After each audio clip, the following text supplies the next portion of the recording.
Hello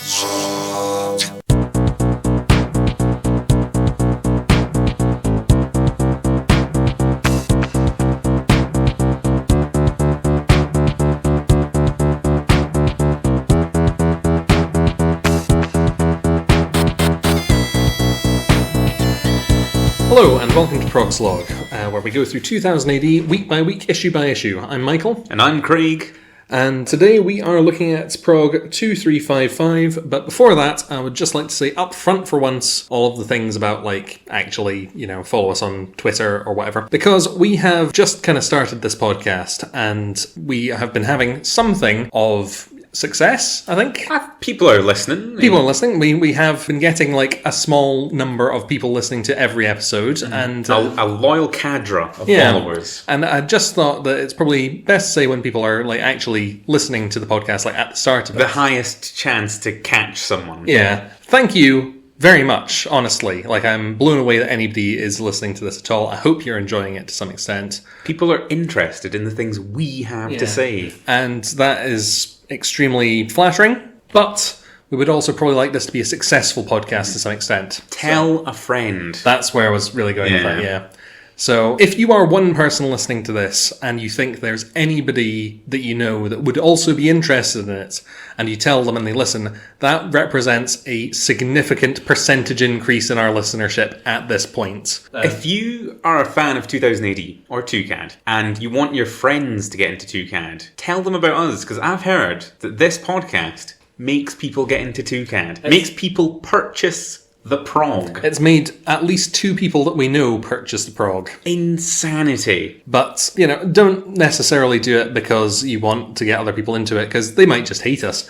But if you think they wouldn't hate us, maybe mention it to them. And also, give us a review on Apple Podcasts or whatever the thing is. I don't understand how reviews work, but comment at least, do all the usual interaction-y things. And on that note, we have our first Patreon donator to thank. Yes. So huge thank you to James Meek, who we don't have anything set up to give him a reward for being our first Patreon donator. We should probably get on that. But thank you very much. That's very kind of you. We don't have any financial reward or functional reward, but the moral reward of thanks. Yeah. That's great. But yes, sorry to bother you with all that at the start. Sorry to bother you. We'll talk about comics now. Let's get into 2000 AD.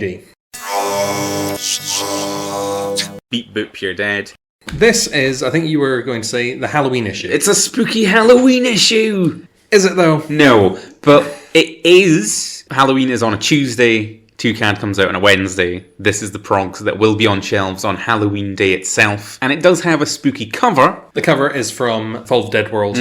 And we've got a zombie-ish looking man with some knives, scalpels in his pocket, having fallen backwards out of a wheelchair, and there's skulls everywhere. I mean, I guess I wouldn't know from the cover that he's a dentist, but he does have the little dentist mirror tool. I don't know if that makes any sense at all, but you're right, I do get a kind of dentist vibe from him. Well, that's good, because he is a dentist. Is he? He's a dentist. Oh, okay. It's a plot relevant. Well, maybe that's maybe strong. It's maybe strong to say that it's plot relevant that he's a dentist, but the cover says, Dead of Night, Sidney Diath asserts parental control. He's a dad of a character. Yeah, because it's he's being possessed by his dad, or he's possessing his dad. That's very weird. It's an odd thing that we'll get to, but I'd like to say up front that Diath, see the concept of death but spelt with a comma or whatever, can fuck off. I do not actually know, and I suppose I should save this when we're talking about Fall of the Dead World further into the comic. I don't actually know for sure that Sidney Diath, or his dad or whatever, is Judge Death. If he turns out not to be Judge Death, I might have to riot. I think that Judge Death is in this comic. He's just possessing his dad, who is a dentist that is dead. Well, I think there was a thing in the 90s maybe that had it was the young life of death or something like that. And it was backstory for Judge Death, and it involved his dad being a dentist. Going into this, I assumed that Judge Death himself was a dentist, but I guess that makes no sense because he would have to be a judge. Yeah. He could be a dentist and then a judge. Do you like the cover? Like, do you like the art? I like the cover. It doesn't say anything at all about Judge Death to me, but it's a zombie man. And the cover is by Cliff Robinson, which we have not called out yet. Do you like the cover? I like it. It's not the kind of groovy ghoulie that I want for a Halloween cover. Like he does have claw nails. He does have claw nails. Like, have they been growing People after are he scared died? of dentists. Yeah, there's like a chessboard next to him. There's a chessboard, and there's also a book which is titled Beyond the Veil, which is somewhat Lovecraftian, I guess. And it's by Matthew Zemith, which that might have something to do with something. I don't know. like that it's a spooky cover for Halloween because I like Halloween comics. We'll talk later on about whether or not this deserves the cover. I think it was already going to be the Fall of Dead World cover on Halloween. On Halloween, that was the one you would do, and that makes sense. And like, I can't fault. I'd love to fault it for some reason. My blood's up, but I can't. Moving on. Tharg's Nerve Center. So, I've actually got a bit to say about this. Fire on then. So Tharg has two things that he says. That's more than most. I think so. It's two more than most. He's got two things that he's talking about that I will have something to say about. So first of all, he is flogging a new product, which is the first issue of a Smash miniseries. Smash. Which is based on a old British comic called Smash. Called Smash. Spelt with an exclamation mark in the title. I approve. So I did a bit of looking into Smash, did you? No, not at all. I wanted to buy Smash. I wanted to purchase Smash this week, but my local comic shop didn't have Smash. I wanted to get it and then have it for this recording and say that, yeah, I read Smash. Well, if you had done, you would find that Smash includes stories about characters such as the Spider, Janice Stark, Adam Eterno, and more. And more. And I did a bit of looking into Smash. All of those characters, at least on their Wikipedia page, does not say that they ran in Smash. That's... Does it say they run in various other publications? Yeah, kind of thing? like it said that they ran, like the Spider in particular ran in Valiant, which when I was researching Smash, did eventually get like folded into Valiant. That's a big thing in British comics, that like comics get toucans, had things folded into it. Before we get too far though, you know who did run in Smash? I probably should know by the way you're looking at me. Go on. Cursor Doom. Ooh. The guy who was in that Battle Action special that wasn't from Battle Action. Do you think that he's... Because they've not called him out here. No. Do you think he's not in this issue of Smash they're putting out? I think he's probably not in the comic that he should be in, and he is in the comic that he shouldn't be in. I kind of like that. I kind of like that. He was a fun character. He was like a Doctor Strange, sort of Vincent Pricey kind of guy. Maybe a bit more rotund than Vincent Price. Smash had a sister comic called, like, Pow or something, with an exclamation mark, and it was later folded in with, like, Bash. Probably getting those names wrong, like I should have the Wikipedia page open in front of me, but I thought that was funny. The page that I was looking at also had lists of other comics that ran in Smash. And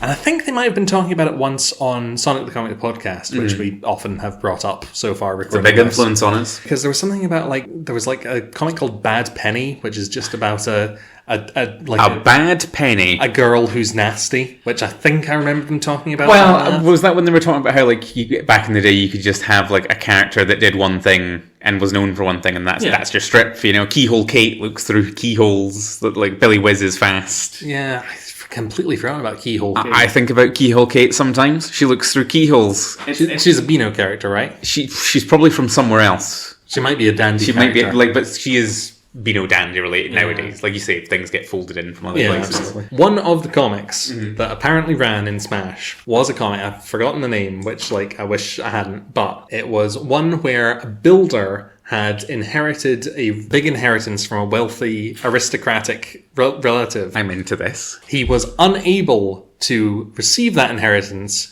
until he had become the champion of various sports. That took a swerve? Yeah.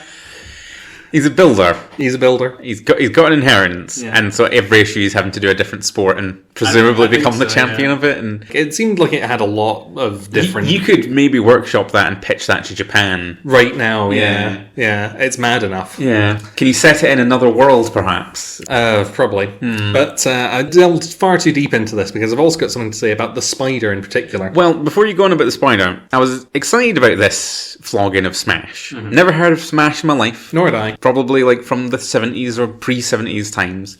But Tharg is calling out that the writer is Paul Grist or Grist. I forget where the R is in his name. We've got Jack Staff, Demon Nick, And Paul Gerst, yeah. The Gerst is the writer of Mudman, which was a comic I loved back in... bring up Mudman. I love Mudman. If you've never read Mudman, readers, go seek out Mudman. There's a incredible sequence with a British bus. I can't say anything higher. Like incredible art. He does lots of other things, but I know him mostly from... He's the Mudman guy. He's the Mudman guy. Make more Mudman, Grist. What happened to Mudman? I'm still waiting on issue 8 or 9. Well, you know who the Spider guy is? You don't, I'll tell you. No, go on. Most of the run of the Spider was done by one of the co-creators of Superman. Really? Yeah. Joe Siegel? Is that his name? I think so. Was it an American comic that they repurposed? No, it was a British comic, and apparently he just did most of the scripting for it, for like most of the 3 runs that it had. Is that because he was like blacklisted in America? It might be. Because they blacklisted the Superman creators because they dared like ask for money for the creation of Superman after they came back from the wars. Also, you know, they were Jewish. They were Jewish. Maybe they didn't get the best like treatment from... They very much got screwed out of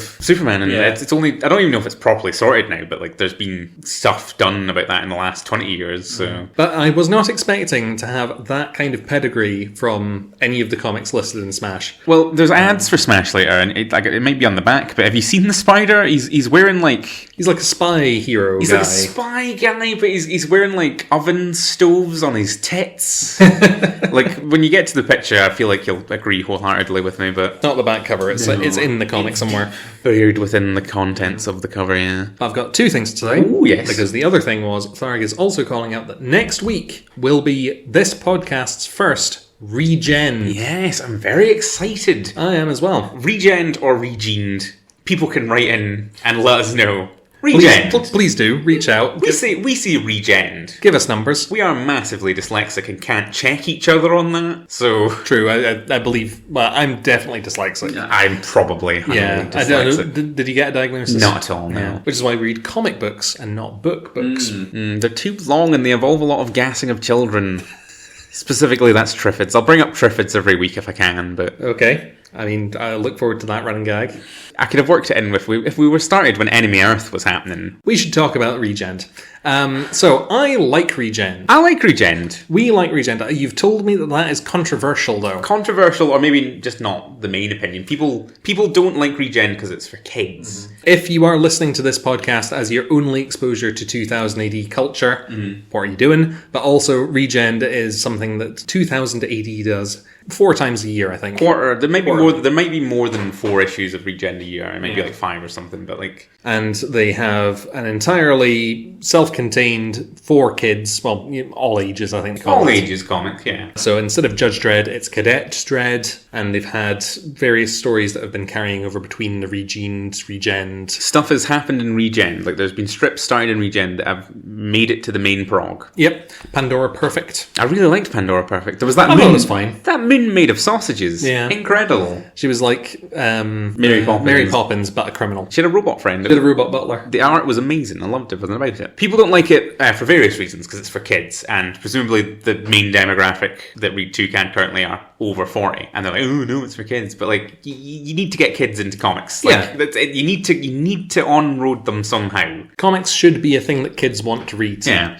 I get some people's concerns because, like, it's not happened recently, or it has happened recently, but it hasn't happened in this order recently. But people are like, well, if you start them on Regend and then you go into the next issue, there could be murder or death or shagging in the next issue. And you know what? Actually, I think that's fine. Like, maybe don't show your parents if you've been buying 2000 AD all of the things that could potentially be in it. But most of the time, there's not anything all that wrong in it. It's not hardcore super set. It's just comics. I don't know what the actual age range of Toucan is. I would probably place it at T for teen. T for teen, right? Like, it's definitely got more teen as it's gone on, but like it was a kid's comic. Like, it did start as a kid's comic. There was things that probably happened in the 70s and 80s that are far more, not necessarily graphic, but like disturbing than what they publish currently, because it was the 70s and 80s. I've definitely seen artwork from the Jigsaw disease with like jigsaw-shaped bits of people falling out of them. Oh my goodness, that sounds like a stand ability. But that was a classic 70s story. I think that might be my mum's favourite story. It's also like a difficult thing as well, where like, oh, like, you don't want your kids looking at shagging, and like, they're never actually going to like... 2000 AD does occasionally have some tits in it. Yeah, exactly. But like, it's very occasionally. But it's difficult to police that, because, you're up about that, but like, the Apocalypse War where like 18 billion people are burnt on screen. Like that you won't look at that and go like, oh, that's just like an action scene or whatever. You know? So it's difficult, but they're working on it because they have regens, and like regens come along so often, and you can give your kid a regen, and usually that'll be fine. You can give your kid single issues that are the regens, and also they've started releasing them as collections, I believe. Trade paperbacks, yeah. One of the reasons why it's controversial is because not only are people like old and crusty and don't want change. Well, I think it's really, they don't want change, but they also don't want the thing that's for them to be for anyone else. Gatekeeping could be a thing as well. It's specifically they don't like that the regens are numbered progs. Because they could be specials. And, like, they functionally are specials. Because, you know, like, they would do summer specials or, like, whatever, like, an Easter special. They would be whatever, the paper. Like, they are what is marked for that. They're shown as kids' comics instead. Like, that. Instead of being, like a year... Like, they could have done a Halloween special. Yeah. Right? Like, that's my big takeaway from this is, like, they should have probably just done a Halloween special. I would have preferred a Halloween special. I'm not against... I like regens, but I like Halloween comics more than I like regens. You could certainly do a Halloween regend. Exactly. So I feel like they maybe missed a trick with the timing of this one. But people don't like that this next prog is going to be prog whatever the next prog number is. Because if it wasn't, they would just skip it. But they've got that collector's disease where it's like an actual numbered issue and they're like, well, I can't not buy it. Also, if they have that collector's disease, they'll probably say that they would just skip it, but when it actually came out, they'd be like, well, I kind of want to have a full collection of all of the specials as well. I like to think in my heart that I say British, but 2000 AD, they could be any nationality. 2000 AD collectors don't have necessarily that specific American collector's disease. In the local comic shop, I have been told that people have come in and bought every single different variant cover of the same comic when they were doing that. Yeah, like I'm sure they're still doing that. I've never understood variant covers. I don't know. I like I've seen like actual individual variants that I like, but if they cost more than the price of the comic is normally, I've never bought. Forget that, like, you're right. But also, even if it's the same price for every comic, you're still buying, like, 4 different copies of the same comic. I love comics, and I treat them very preciously. Like, I do bag and board. Not every comic, because I've run out of bag and boards. But I do have, like, a core of comics that I've bagged and board from when I've been collecting. I've never bought duplicates. Like, some people buy one comic to read and one to keep... I just don't understand. And, like, I'm very precious with them. I just don't understand that. I understand that to some extent if you want to have a completely maintained collection, but also I don't because they're not worth anything anymore, guys. Like modern comics, like any comic printed after like the 90s. I know there's exceptions like Saga and stuff, but like... Are they collector's items? I don't know how much Saga #1 goes for now, but it was going for more than... what it cost. But it has multiple runs. Like, this is the thing, they're not collector's items anymore. No, first edition, because you know how they do multiple printings. Yeah. So if you give that first edition of Saga, that will be worth money. I don't know if it's worth, like, an impressive amount of money, but it is worth some amount of money. Scott Snyder Batmans as well, when I was collecting those were worth money as well, because that was a big thing. I don't think that makes any sense, but I'm willing to accept that it exists. I want to think that 2CAD readers are a breed apart from that, because 2CAD is weekly, it feels more disposable. You know, like you're getting it every week. You say that, but my mum does have that lockup somewhere with Prog 3 and all of the progs that she has. That will be worth money because that's an early prog and kept well. I don't know. So my mum is the collector that you're saying you hope doesn't exist, I guess. No, I'm not saying that. You're putting words in my mouth. I'm trying to like build up our listenership and saying, no, you're cool guys. You're not these American comic collectors that have slabbed comics and fucking carbonite that you'll never read. I'm looking forward to Regen. We'll see Young Dread. They can be hit and miss. They can be hit and miss, yeah. But they seem to be like a testing ground for new talent, it would seem. There have been at least 2 stories. We're talking about Pandora Perfect. There was also, was it called Enemy Earth? Enemy Earth was a regen, yes. So they have stories that run in there, and if they're very popular, then they sometimes get carried on in the main progs. Just a wee side note. Like, I know I was saying, like, if we had started when we were doing Enemy Earth, when we were reading Enemy Earth, we could have talked about it, and I could have triffid bombs all the time. Ah, yes. Enemy Earth went fucking hard. Like, you know how it's like a kid's comic, and it started in a regen. Yeah. There's stuff that happened in Enemy Earth where, like, it may have not been, like, the best thing in the prog every week. But I think that Enemy Earth was a good example of what the Regen to main prog pipeline should be. Yeah, absolutely. Because I think it started off a little bit shonky, and I think that was entirely proven to be because of lack of experience. Because as they went on, and as they had more issues published over time, it got noticeably better as it was running. Noticeably better, and it seemed to be one-to-one with the introduction of cannibals into the comic, which I don't know if that says anything, but, like, when those cannibals hit that comic, it was like, every issue was like, damn, Enemy Earth. And I guess it's because you're thinking of it as a kid's thing, and it was just, it wasn't bound by that. I wasn't necessarily thinking of it as a kid's thing. I was very much thinking of it as a kid's thing, because they had like a friendly robot helper guy. Yeah. And they had a kid, like, sidekick kind of a character who I think went feral by the end. Yeah, he got monsterified. Yeah. I'm sure that Enemy Earth will run again while we're doing Prog Slog. So I think there's another book to come. There's like one last bit of it to come. So we'll have plenty of time to talk about that. Absolutely. Shall we talk about the damage report? Yes. Just a wee side note. So, the damage report is just covering what it did last time.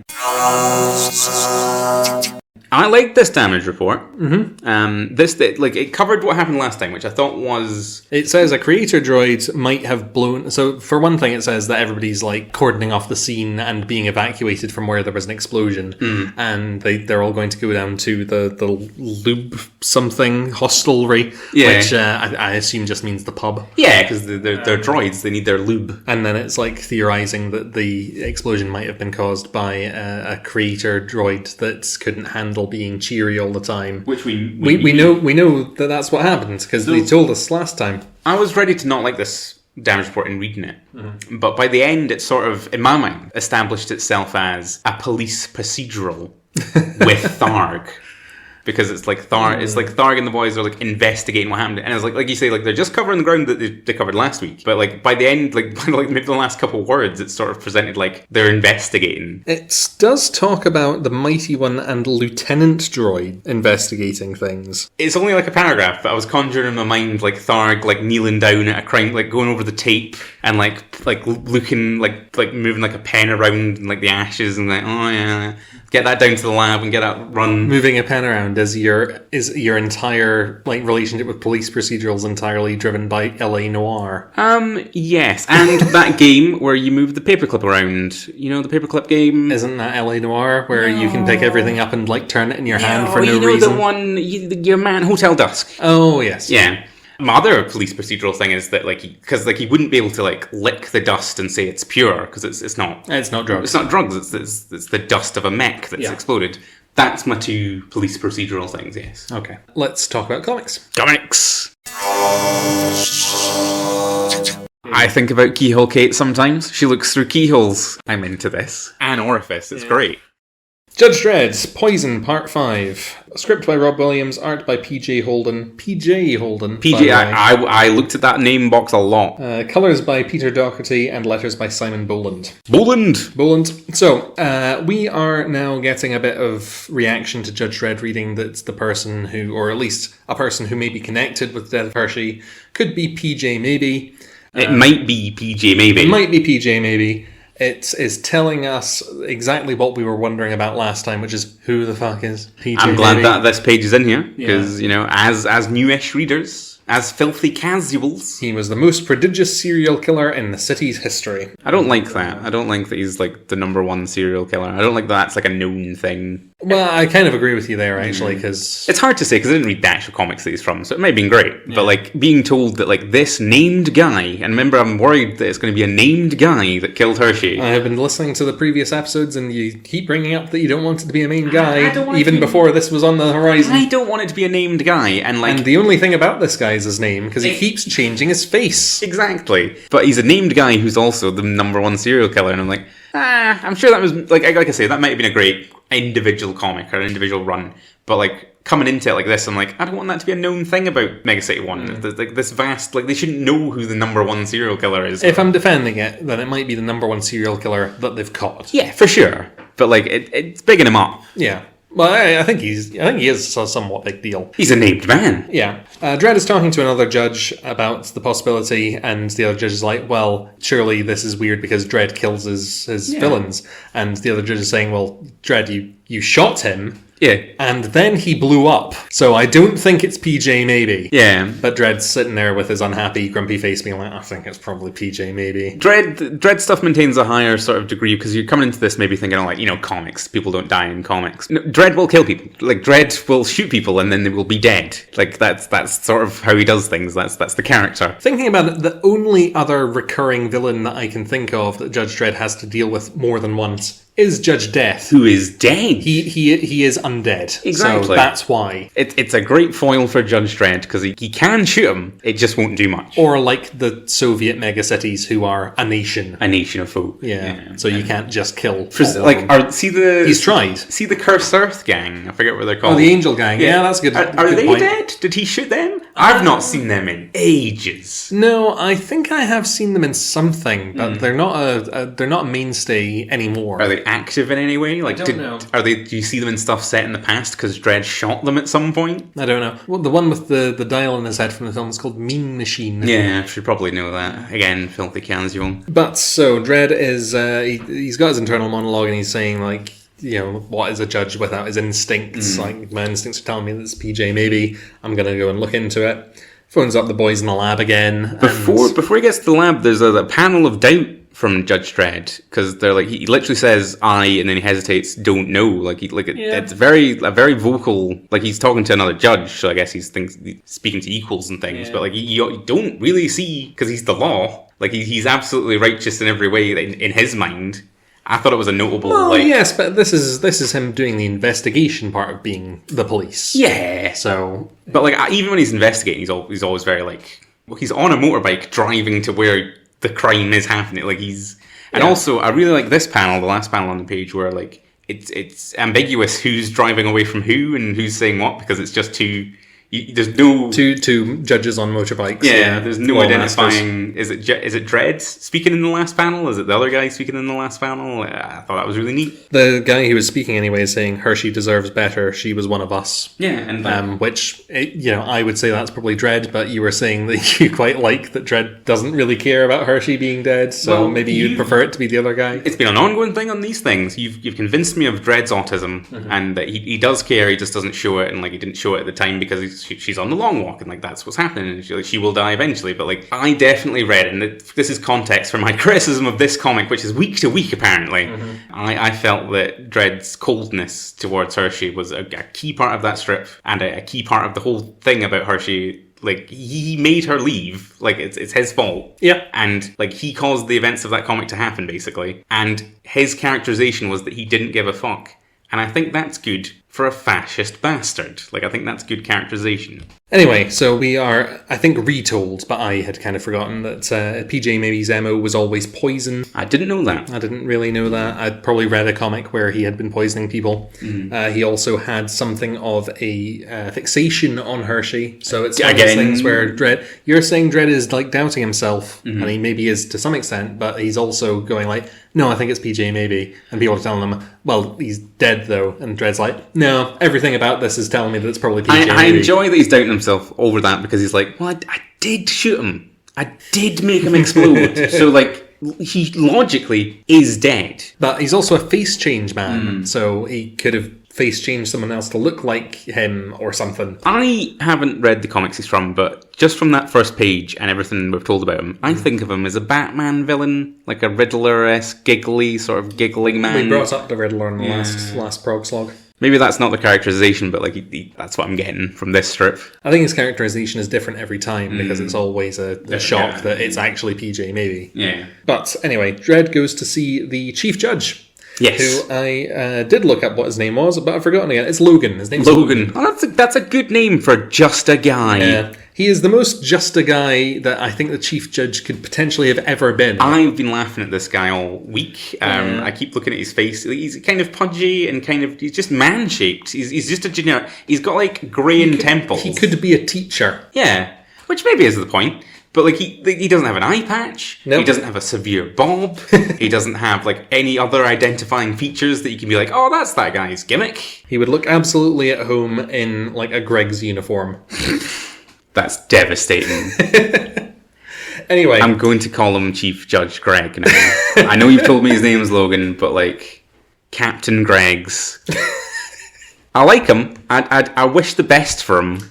I like him because his first reaction to Dredd turning up and talking to him is him going, so intelligence is telling me that the East Meg 2 didn't kill former Chief Judge Hersey, which I guess means I don't have to start another apocalypse war with them, so that's good. That's a plus, yeah. Maybe keep me in the loop about these things, Dredd, you know. on your unilateral mission to foreign soil, and you were going to go at them with that big gun, Dredd. I saw your thought bubbles. He was ready to bring the war that they so clearly wanted. Yeah. There's also a bit in this where I think he's being the chief, shouting at the renegade detective, saying like, no, I'm not wanting you to pursue this avenue of investigation. Mm-hmm. But there's a bit of flashback here where we learn that Hershey, this is not her direct successor. Her direct successor was another guy who's also in this comic called Dan Francisco. I was waiting to hear you say Dan Francisco because I've heard about Dan Francisco from the 2000 AD ABCs, which is a YouTube show by 2000 AD itself where they go through all of the characters of 2000 AD and give you a bit of like lore about them basically. And what a name! Dan Francisco. The important thing to me about Dan Francisco is that in this flashback bit, we hear that Hershey had made a lot of enemies from being chief judge. I think you were saying something to that effect, like she must have done something that would have pissed off to the comics credit and to her credit, they're saying that she did good things. Well, I don't know if it's necessarily framed as good things, but they are good things, because the things that they're saying is like she repealed the anti-mutant laws and stuff like that. So she might have not been as big a Captain Nazi as I maybe painted her in the previous... I've been trying to tell you the whole time, she is one of the heroes of the comic, and therefore... She's one of the heroes. She's one of the heroes within the fascist organisation, but by the transitive properties of that, she's one of the less fascists. Yeah, maybe I've been harsh on Hershey, but she's still a Nazi. The important thing here is that made her a lot of enemies, which is what led to her losing her election against Dan Francisco. They have elections? They might have had an election arc. I want to say there's because there's those democracy guys that, there were pro-democracy protesters who were outlawed for wanting democracy. Presumably there was a big arc where they pushed for it and then they got an election and things probably went either good or bad. Well, or they just kind of forgot that it was a police state for a while. Or they the judges allowed it for it might have only been judges that got to vote or something. But I just thought that was worth Dredd that got to vote, and only Dredd, and he voted for Dan Francisco. Theoretically, everybody got to vote, but Dredd told people what to vote for first, and then they did. He goes to talk to Dan Francisco after that, and he's asking about PJ Maybe. Apparently, PJ Maybe attacked Francisco as well, because Dredd's saying, have you heard about this Cervantes guy? And Francisco's like, No, genuinely. I haven't been in this comic the whole time. Yeah. Don't know a thing about it. I've been working on my bike. And Dredd's like, well, it might be connected to the PJ Maybe case. And he's like, PJ Maybe? That guy tried to kill me. He was like, PJ Maybe? That's a named guy. Yeah. If I can help, let me know. And that's the whole of that. Well, there's a good bit of interaction because he's like, I can tell if someone's lying, beat. And Dan Francisco isn't. It's setting him up to be, because I can tell by his body's language that he's not lying. Yeah. Which you might say is a waste of a page, perhaps. I liked the page usage in this strip. This felt like a lot of things. We saw the Chief Judge. We saw Dan Francisco. We did. We saw a panel of Biolab. Yes, so after that, he gets back in touch with the Biolab, and the lab's calling up, being like, "Oh, urgent thing, I've got to tell you, Dredd. Remember how that alien pathogen had something in it that wasn't alien, but was made to look alien? It's..." And then Dredd interrupts him and be like, "Oh, it's that fungus that PJ Maybe was using to poison people, isn't it?" And she's like, "How did you know?" Because I'm Dredd and I'm on a motorcycle driving towards the crime. I've been pretty sure this was a PJ Maybe thing since PJ Maybe's name came up. And, I don't because I was like, maybe it'll just be a red herring thing where it's like, oh, it's a guy you know, but then it's not a guy you know. But it definitely looks like it's a guy you know now. Unless it's somebody trying to make it look like PJ Maybe. Yeah. There are other avenues. Copycat, maybe. So the final thing is that this fungus apparently only grows in one place in the Cursed Earth. So I guess we're going to the Cursed Earth next issue. And the final panel is Dredd saying, give me the location, with the flashback outline of a panel of Hershey with psychic power eyes. She has the sight. Yeah, she doesn't have any pupils. She's got light coming out of her eyes. Did you get what this panel was going? I didn't get it. I assume it's just Dredd thinking about Hershey, but she does look like she's doing a psychic powers for some reason. Is Hershey psychic in Dredd's memories? Is Dredd oh yeah, Hershey? My female friend who's a judge, the psychic one, right? Oh wait, no, she blonde hair, right? I like this strip a lot because I feel like I've been too harsh. I've been harsh on this story. But this is like back to Mega City 1 for an issue, because we're going to the Cursed Earth now, which I'd forgotten about before this recording. I like the Cursed Earth. I think it's fun that there is an area within the same setting that is, Fallout or Mad Max. I'm not against it at all. And it definitely is like a world-hopping adventure thing. Like, we'll probably go to Hongo City at some point and Britsit and... Potentially, actually, because there was mention of Hondo City in the file. Mm-hmm. Yeah. And the other thing is, that last psychic image of Hershey might be because it's going to be 2 weeks until we pick up the story again. Well, it certainly will be, because unless Dredd has a flashback to him investigating PJ maybe as a cadet. No, it definitely will. I don't know why I said it like that. It definitely will be 2 weeks, but I guess that's why this is like a big come back in 2 weeks, because not necessarily psychic Hershey, but Hershey stuff. Apparently PJ maybe was obsessed with Hershey. That comes up in the hey, remember who PJ maybe was stuff. Well, he might have cloned her now, so... Well, apparently, if he indeed is this Cervantes guy, he definitely did clone her, because there was that clone. Clone that may or may not continue to exist, or might have got shot by Dredd, unclear. I guess that, because you don't like how it's a named guy, because you think it was... fixating on that now. Because it was a poetic end to a fascistic leader that they, fell from grace and died uncelebrated in some forgotten corner of the world. I think that was the intent of that death.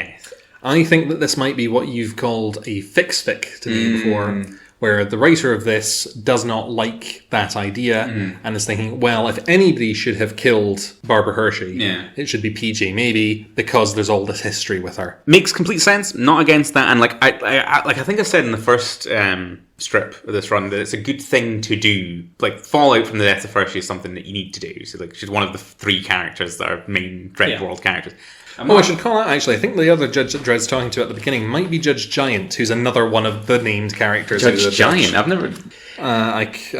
just keep talking, I'm going to look for a badge. Well, Judge Giant is a character that I've not necessarily internalized before. See, again, it's the Chief Judge problem, where, if you don't have an identifying feature, and you're just wearing the judge uniform, you're going to have a hell of a fucking name for me to remember you. Dan Francisco is an incredible name. Yeah. I'm not seeing a badge, so... Also, please put your badge names in the art. We're never going to know. It probably isn't Giant, then. I don't know why I thought that. Anyway. We've got an ad, if you want to move on to the next piece of the comic. We've got that ad we were talking about for Smash. Smash! I love that it's called Smash. Which is just the cover of the first issue. It's got the spider, and I do see, indeed, what you were saying about him having riveted, armoured...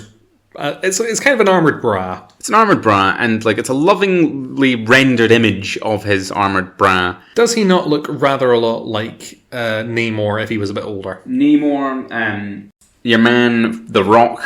You know The Rock. Oh, Black Adam. Black Adam. Mm-hmm. He's a weird... And, he looks even weirder in the internal art as well, because presumably this little cutout bit here is from inside. Yeah. That is also the Lobon High artist... You're always calling out that. You see her art, and I'm like, oh, that's a named Toucan creator.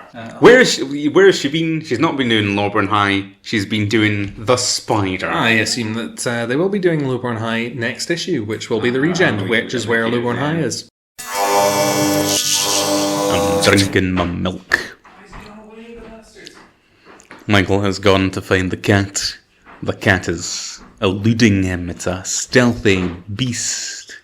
Picked it up, everyone. He's picked up the cat. He's going to throw it. It's flailing. It's I'm seeing blood. Oh, this is an ill omen for All Hallows Eve. He's not going to know whether he likes it or not. Did it get you in the wrist? No. Yeah, I saw him pawing. He was just flailing like cats do when you pick him up. It's impossible for me to... I'm misgendering again, because, he's a boy cat, but, all dogs are boys and all cats are girls. You're going to have to stop talking about cats soon, because I'm going to clap again and we'll have to talk about the comic. Cats! Do you know what you're going to talk about next about this advert? I was just going to say that I just love his... I love his tits. Mm-hmm. We'll have it queued up. Okay. I love the Spider's oven tits. His hob tits are incredible. Presumably they're a thing that does a thing, right? They are connected to what looks like a jetpack. Yeah. So presumably they because they kind of look like they open up. to like reveal under tits or something. Like, he's a mysterious character, and I would like to read this issue of Smash and find out what his tits do so I can report back. Well, whenever that is possible, feel free to talk about Smash on the next Prog Slog, I guess. Or write in, like, let us know so I don't have to buy Smash. You know? Maybe you were saying because you wanted to do a solo podcast ramble about the magazine. Yeah. Maybe you could do like a Smash Slog. Smash Slog, that's a great name. Smash Slog. Anything else to say about this? No, it's a good cover. I would buy it if I could. See if it was in shops. It's in comic shops, so you presumably had to order it. But it's not in newsagents, as far as I can tell. So you can't just pick it off the shelf. It's a spooky Halloween issue! Next up, we have got Helium Scorched Earth Part 5. Script by Ian Edgington, art by Disraeli, letters by Simon Boland. So, this is more or less all exposition. It's good exposition, because we've got the hero team in a very nice looking office, and then the mayor of the Slogger domed eldritch being city comes in. There's a lot to unpack because, like you say, it's exposition. First of all, you say it's a lovely office. All of these people look cozy as fuck. They do. They very much do. The whole cast, are all of them wearing jumpers? Have they been issued jumpers, or is this just the jumpers they have? I think that Mr. Grimsby is wearing a jumper because he is mechanical. But he does have a scarf. He does have a scarf, and he's got a cape or cloak. His neck might be a bit cold if he has a neck. Or possibly a duster coat. It does look like a duster, I think. Because if you see him over here, and he's got the shoulders covered there. But he's wearing a lovely little scarf. He's a cyborg, right? Well, he's got to keep his neck warm, because that's the lowest part of his body, that is actual body. He's a cyborg, right? And he's wearing a lovely red scarf. I feel like that's relevant to our interests. Yes, I see where you're going with that, yes. Because Kamen Rider is a cyborg and he wears a red scarf. This is exposition, right? And I feel like maybe I'm warm to exposition, because I feel like when we have exposition strips, I'm like, I love this. This was great. It was just, they just explain things to you, and I learn things. And I think it's necessary with Helium, because as I will keep bringing up, the first run was 8 years ago. 8 years ago. So even I, who have read that, have basically forgotten all of it. That's pre-Trump. Yeah, it is. Yeah. Is it? No, wait. No, it would be, because we're basically all the way through Biden now. Unless he gets another term, which we'll see. We'll see. Trump only had 4 years, so 8 years ago would have been the end of Obama. Yeah. It might be pre-Force Awakens. Prehistory, basically. Well, Force Awakens... It was 2015, so that would be 8 years ago. Yeah. So the mayor comes in and he's talking about, like, where are you from? What's going on here? They ask him about the eldritch being that we were wondering if they were praying to. Yes, now I'll give you... I feel like I owe you money, because I was like, they probably sacrificed to their dark. I believe you owe me 20p. 20p. He does quietly, because they're like, they what? They give him stuff. There's like a symbiotic relationship on the go, which was what you were pitching. Yeah. And like, I think it's just they feed it their waste. They feed it its waste, and like he's quietly like, hey, sometimes they're dead. So like, I feel like I'm semi-right, like not actually right, not technically correct. You can give me 10p then. You can have 10p, and then we'll see how it goes. Because, they're already given that they're dead. Yeah. Like, how dead is their dead? It's a symbiotic relationship where this thing creates a bubble of clean air underneath it where it grows, and sometimes it just reproduces by budding. Budding, which I'm a huge fan of. And the young flies off into the distance somewhere, and they go and follow it to where it goes, and then when it settles down in a new area, they just build a new town there. And I thought that was a lovely concept. I'm glad you liked that, because I loved that. That was, like, this whole strip is cozy, and that was a very cozy thought. I hope this log... It's difficult because they're monarchists, right? They are. They reaffirm that because they are talking about Mr. Grimsby being something or other. Let's see, a hussar. And he's like, a what? Because I guess when he got shot in the back of the head, he lost his memory. By that Uzi that the master had. Dr. Dial. I've remembered his name this time. Dr. Dial. He's not in this one.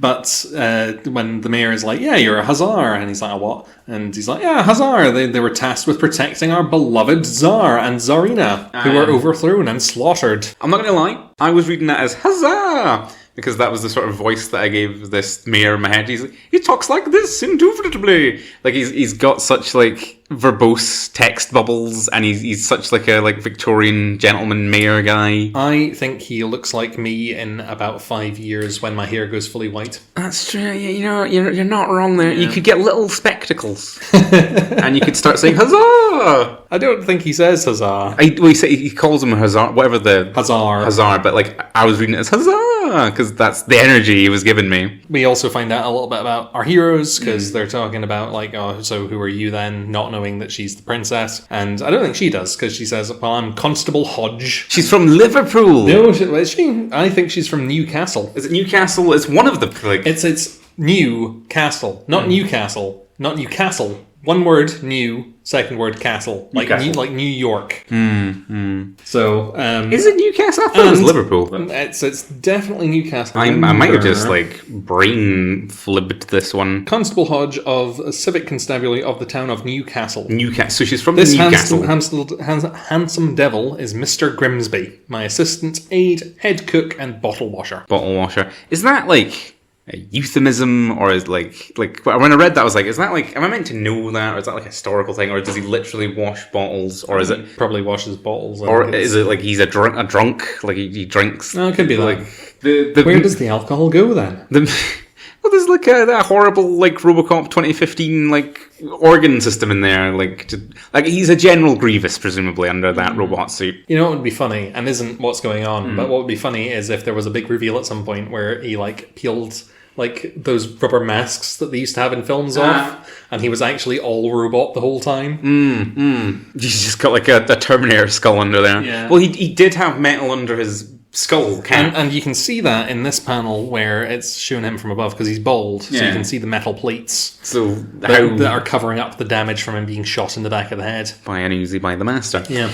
The mayor, like he's sort of telling people their backstories because he's like, I can deduce from your hair color that because the scientist is from somewhere called Riz, and I guess that's the capital that the master etc. are in the flashback last Prog, because he's the scientist that they were trying to get to come up with a cure for the air in the world. And it seems like he has, and he's got the data for that, and that's why he's being chased. Yeah, but he's like, I couldn't go on with it because like it involved the deaths of people. Yeah, he's a good remorseful scientist. There's a great panel of him covering his face about all the deaths that he was I really like this panel to. where he's saying, I'm not a brave man, in many ways I am a coward. And then he's like covering his face. Even though what he's saying seems to be that like he ran away from research that required him to murder people, which like... they're too long and they involve a lot of gassing of children.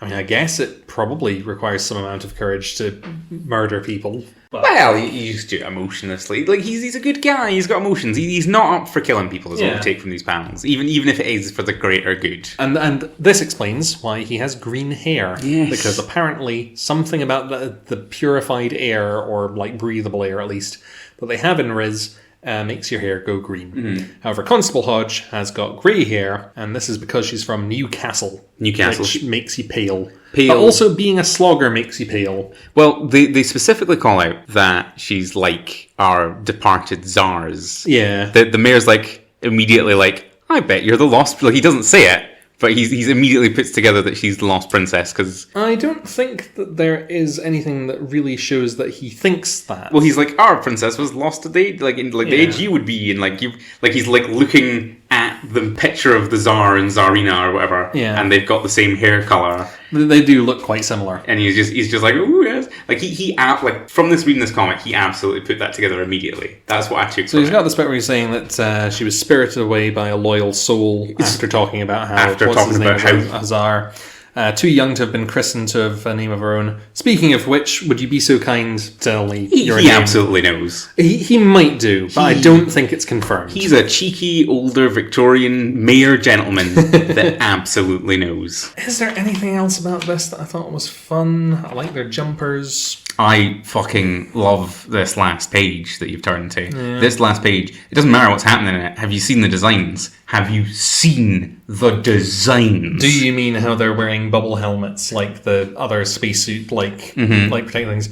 with hats on. With hats on top. On top of the bubble helmet. It's multi-layered. It's not just that they're wearing bubble helmets. It's not just that they've got hats on top of the bubble helmets. It's that one's got a big military commissar cap. Yeah. And the foot soldiers are wearing that World War I pan helmet. Well, I think they're supposed to be like half army and half they're the police. secret police, right? Yeah. They're the disappear police. But like that is the, because it's Victorian sort of turn of the century thing. That is the World War I British helmet, and it's over a bubble helm. Should probably say that this is a cutaway now.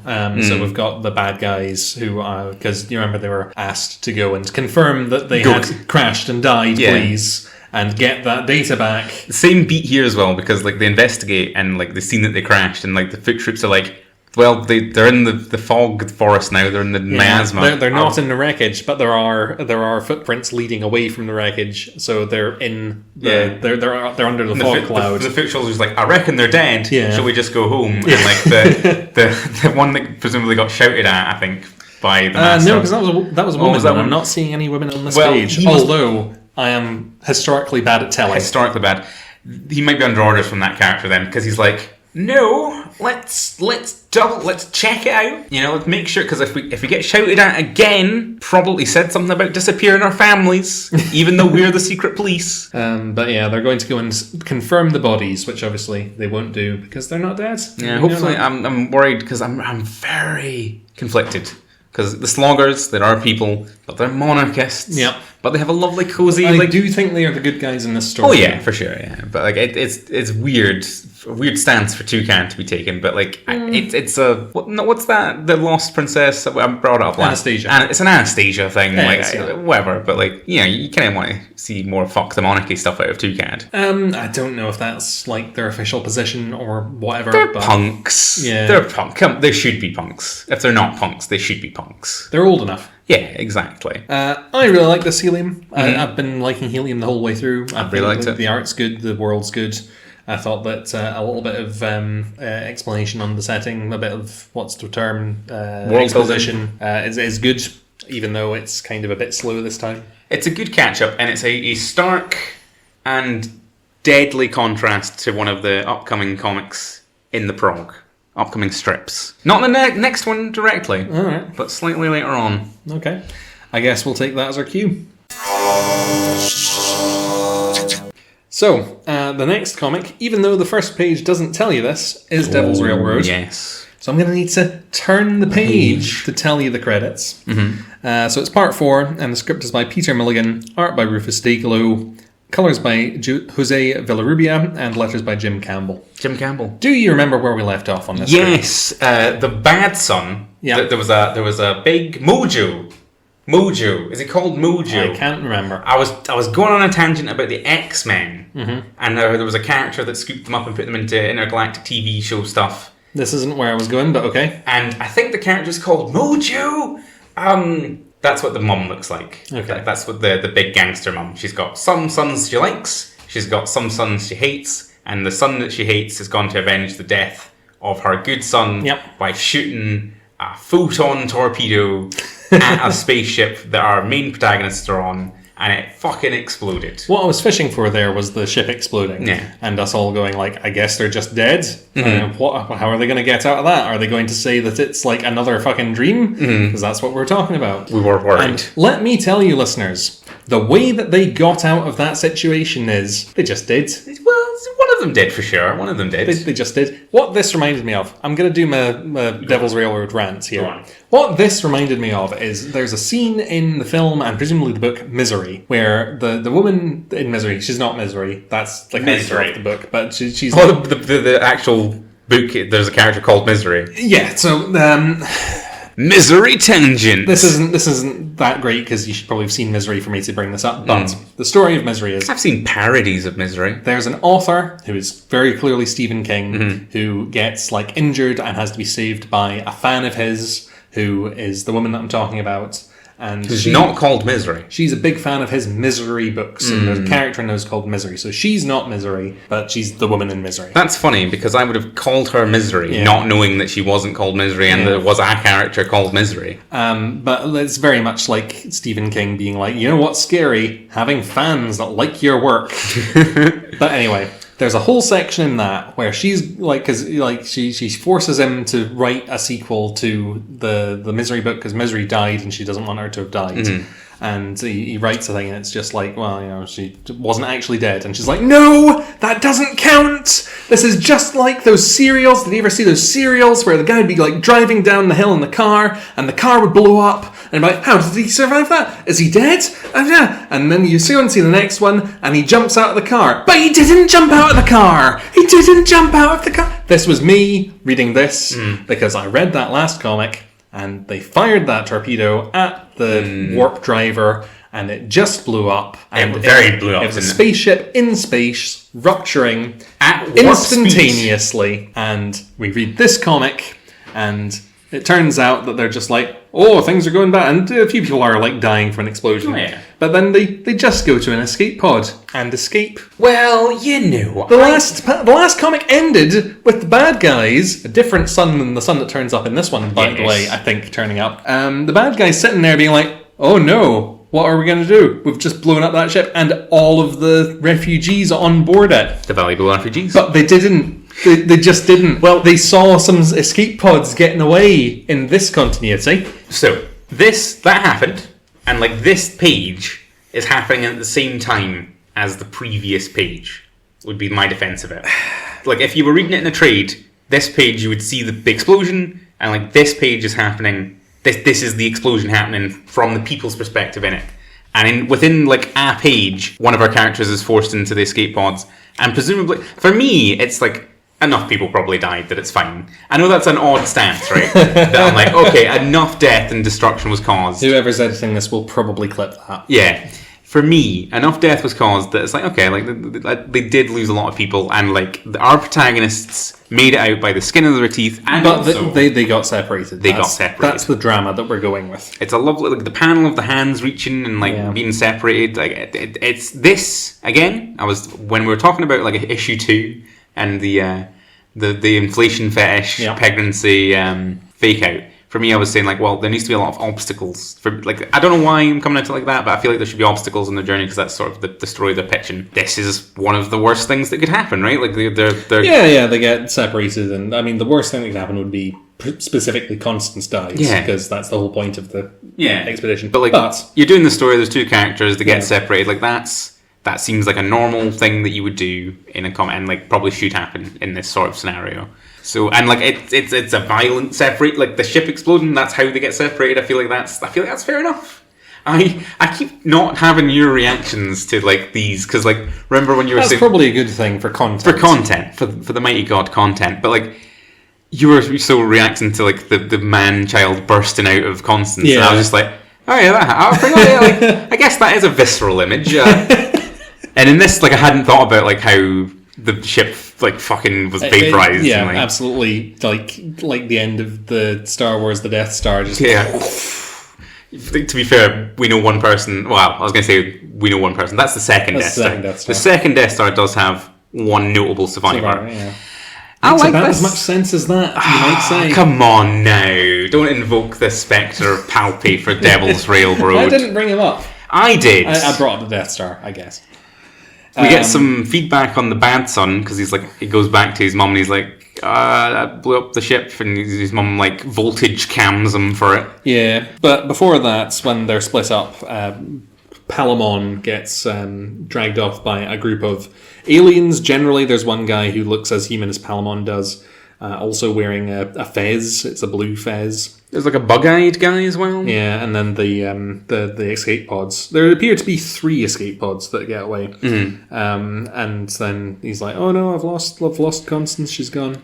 Then we cut over to presumably sometime later when the son had gone back to report back Sister to White. Yeah. And she's saying, "Not only do I lose my favourite, wonderful, perfect son, my other son seems intent on proving to me how thoroughly useless he is by blowing up my warp drivers and killing valuable refugees." So again, valuable refugees. It's weird. A business. It's a business she's got. I don't think she thinks of them as valuable. They've already got the money. She wants the repeat business. She shocks him because there's like some backstory stuff about like when she took him to a doctor as a child, she had him like fitted with a shock device, a voltage camera. And I like the art. See the sort of money shot of the guy getting shocked. It's a cool little piece of like drawing, and also I like his reaction of like, what kind of parent would do that to a child? That wasn't the sort of awareness that I thought we'd get out of the characters in this. It's also like a shocking lack of awareness though, because he's like, what kind of parent would do that? It's like, your parent, your mum, who's like she shot that slug man last time. Yeah, remember? Yeah, but this is bad. This is happening to him. It affects him directly. But like, you know, that's presumably like seeding a heel turn there, because he's aware now that his mum's bad. His mum's bad to him. I just thought it was a notable bit of the strip where I didn't think he would react with awareness to that, because that like you say, that is the first instance of him being any kind of aware. Sure. I mean, he's barely a character. He's an antagonist. He is an antagonist. He caused the events of this specific strip to happen. I'm staring at him, like, taking in what he looks like, because I want to see if he is the same antagonist, because I think I said that there's another son who turns up later. Oh, there's another brother. I think it's different. I think it's a different guy. Oh, it's not that guy. It's a better son. That's weird. She's got a lot of sons. Yeah, but, like, the whole dynamic is, like... That may be our second favourite son that turns up at the end of this strip. Cutting into now the escape pod that Palamon has fled in. There's a comedy bit here which I think does work quite well, where like as he was running away, people were saying like, "Oh, I'm this guy. What's your name?" And he's shouting "Constance" because he's like trying to get. Hello, Constance. Are you all right? Like like it's a good back and forth. And so now he's trying to explain like, "No, my name's Palamon." Actually, he's like, "Oh, you were saying your name was Constance. Did you hit your head hard? Oh, you might not be all right. You're bleeding quite visibly from the face there, son." This sequence, right? So the comedy back and forth, and then what we'll talk about in a second. This feels like a bit from New Who to me. That's the vibe I took from this. Like this is a silly RTD bit. After like you've hit your big dramatic heartbreaking separation. Here's some comedy aliens. Yeah, it's a lot of like comedy of misinterpretations as well, though, because he's trying to explain like, no, I'm not Constance. Constance is my wife. I've lost my wife. And then another alien is like, what kind of arsehole would leave his wife to die on it? And he's like, I didn't leave my wife to die. That's what I'm trying to tell you. You dragged me into this pot. Like, I was trying to get to my wife. So he starts a fight with this guy, which will be important later. But then the other guys, the other, like, human and the alien that he's with is like, oh, you need to calm down. Only one thing for it. Kiss him. And Palamon's like, excuse me? He's like, what? And apparently this is a particular kind of alien that'll, like, make you extremely calm when it kisses you. Is that not, like, a rubber-masked alien in David Tennant? Like that's the vibe I was getting. You know, like I say, I don't think you're necessarily wrong. I could see that, yeah. It's kind of New Who-ish, because it's sort of like silly humour kind of kids. Silly, but after trauma and kind of, you know, it's goofy alien stuff. We also find out that the guy who is with the alien is married to the alien. Yeah, and they're fleeing. Seems very RTD to me. Yes, they're married and they're fleeing because of like social prejudices on their various home worlds, and they're hoping for a better time of it on Earth. Which I was a little bit like, well, you know, apparently Nigel Farage is still alive in the year 30,000, so...